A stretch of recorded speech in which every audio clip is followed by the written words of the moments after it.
Abşeron rayonu ərazisində yerləşən marketlərin birində ödəmə terminalından oğurluq edilib. Abşeron rayon polis idarəsi əməkdaşlarının keçirdikləri tədbirlərdən əməli törətməkdə şübhəli bilinən 30 yaşlı Rəşad Cəllov və 34 yaşlı Xəzər Hüseynov müəyyən olunaraq saxlanılıblar.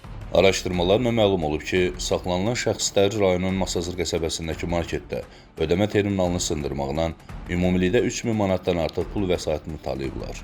Onların törətdikləri oğurluqlar təhlükəsizlik kameraları vasitəsilə də lent alınıb. Dostum Rəşadla Masazır ərazisində manat aparatı var idi, onu yardıq. İdarə əməkdaşları tərəfindən rayon ərazisində həyata keçirilən digər tədbir zamanı isə narkotik vasitələrin qanunsuz dövriyyəsində şübhəli bilinən 44 yaşlı Elvin Məmmədov saxlanılıb.